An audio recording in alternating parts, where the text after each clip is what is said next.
Alright folks, Vitek here from Wani, and with us today we have one and only Christopher Bose of ALESTORM. How are you doing today? Hello, hello, hello. I am doing great. Thank you very much. Ahoy. Did you have a beer today? I am drinking an Angry Orchard Hard Cider Summer Honey Edition. It's alcoholic apple juice. It's pretty good. Alright, that sounds cool, man. Now, new record, man. It's coming out. I mean, you guys been waiting, writing this for her last year and a half, and it's finally coming, in the form of No Grave But the Sea. Kick-ass cover art, fantastic album. Super stoked to finally, waiting for the release date and let the fans hear what ALESTORM are bringing this time. Yeah, we've been, we started writing this, like you say, about a year and a half ago. We've been sitting on it. We spent most of last year writing. We had the full album finished, in demo form by about November last year. And so since then, we've just been wanting people to hear this. And yeah, it's finally coming as of the next week, a week today? No, a week tomorrow, yeah. And it's going to be great. There's so many good songs on it. I know we've released these two singles, ALESTORM and Mexico, but there's so much better things in there that I want people to hear, and it's going to be exciting. Absolutely, man. And first of all, before we start the interview, you named the song ALESTORM, and it's like not even self-titled. Yeah, it's a self-titled song. So what made you do that at this point of time in your career? Some bands kind of name their album as self-titled, but here you are naming the song as ALESTORM. Yeah, a lot of bands, obviously, it's usually your first album, you might call it self-titled, or like you'll have a song on your first album called that, but it just suddenly felt right at this point to have a song called this, because I started writing this song. It didn't have a name at the time, it just had the lyrics and the music, and the more I listened to it, I thought, wow, we could actually call this ALESTORM, we can get away with this. I think it's just such a cool idea, it's sort of like our anthem, I suppose. Even though it's kind of weird, it's got all this screaming stuff in it. It doesn't sound like an average ALESTORM song, but it's our anthem, I suppose. So would be a better way to start the set list on a tour with this song?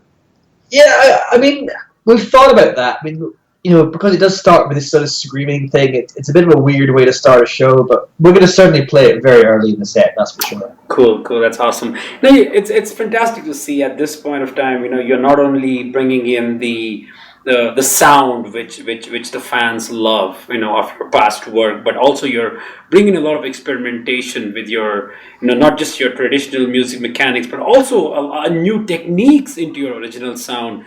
Is that something which you guys sort of plan in advance, that hey, let's kind of mix things up, let's get into some new territories, or it's just that it somehow happens?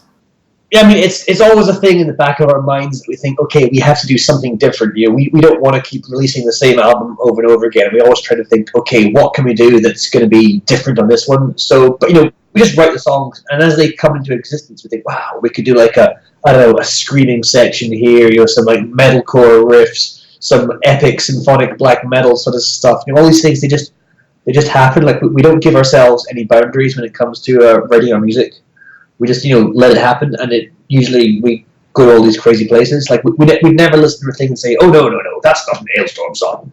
Everything's possible, and I think we've got to a stage in our career where we don't feel like we have to fit into any sort of genre or style. Like we don't have to worry about offending our fans or losing fans. Like we can do whatever we want, and it'll people love it, and we'll love it.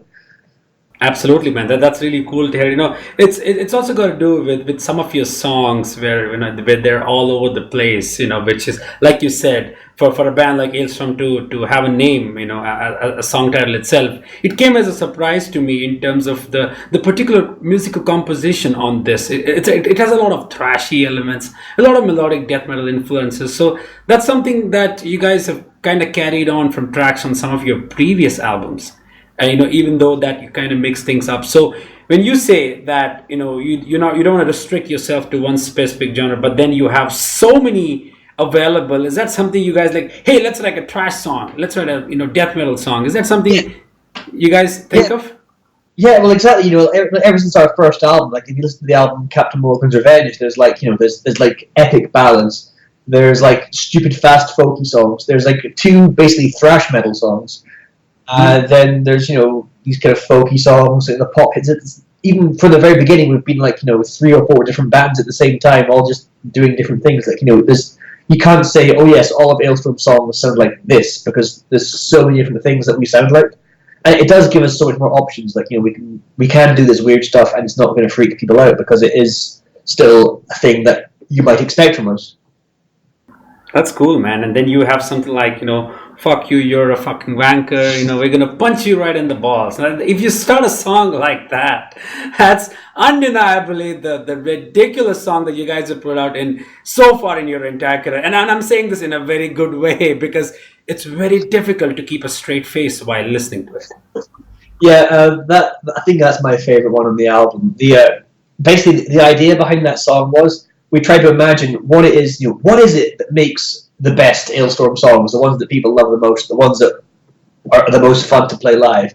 And we sat and thought about it, and we realized it's basically like, imagine you're at a big sports match, a big football match, and you're all in the crowd, and there's a bunch of drunk people shouting at the other team or at the other supporters saying, "Fuck you, you fucking suck," and they all just along. It's basically that. We just try to turn that into a song.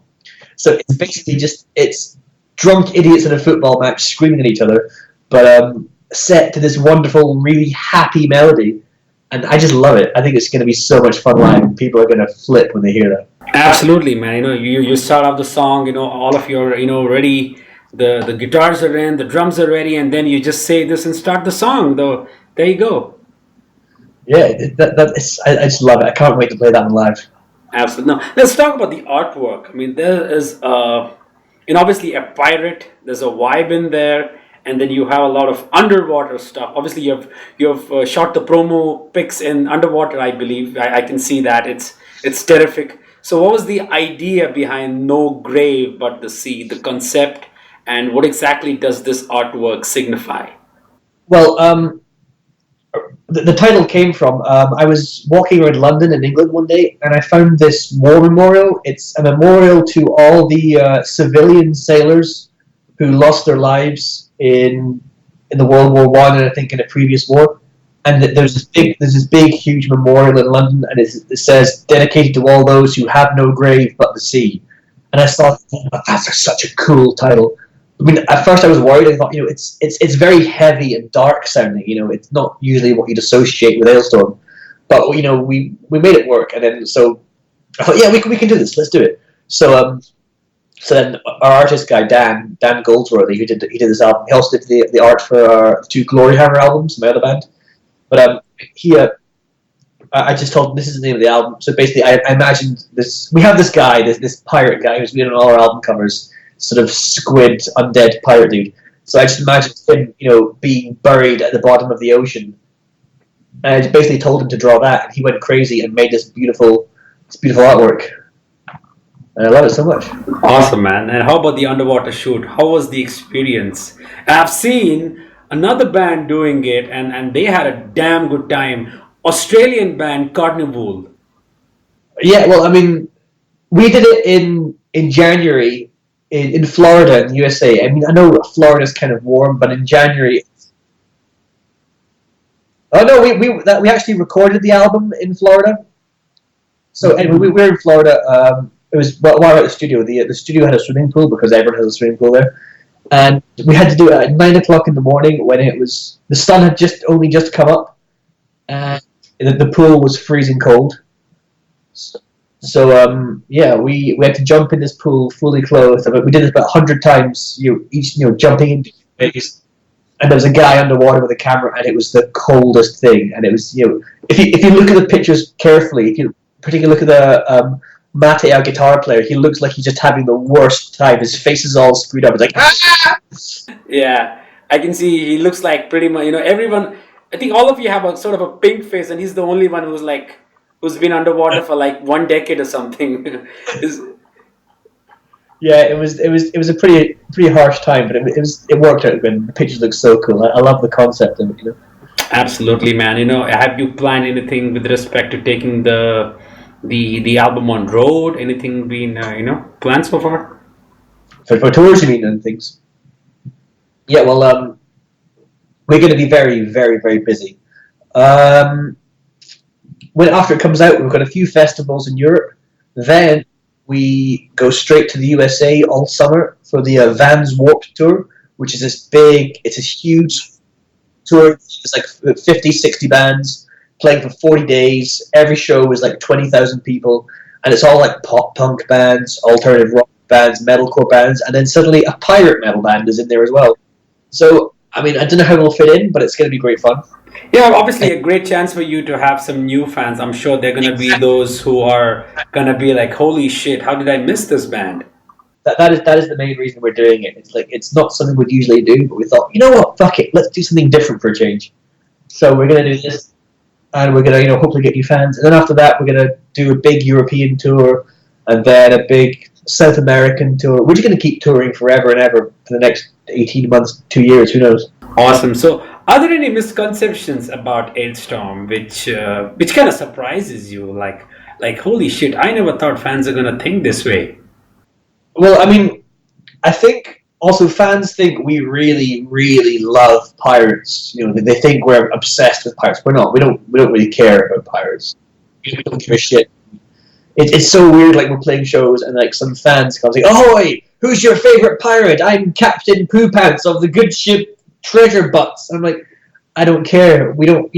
We just like making music, and pirates is something fun to sing about. But we don't think we're really pirates, and it's. Some people take it really seriously, and we don't, and that can sometimes get embarrassing. But that's the main one. That people think we just love pirates so much. Yeah, man, I kind of figured that out. So, if you had to sum up the record in a sentence, what would you say? No grave but the sea in sentence. No Grave But the Sea is stupid party pirate drinking metal. Perfect, Christopher. So good luck with the release, man. Just 1 week left, and I'm sure this waiting game sort of sucks, right? And you have to wait. Yeah, it's pretty sucky, but once it's done, it's done, and then we finally get to playing these songs live and seeing what everyone thinks and seeing all the reactions, and I just can't wait. Absolutely, man. Have a wonderful day ahead, and I'll catch you on road someday soon. Thank you very much, dude. Thank you very Take much. care, buddy. See ya. See ya.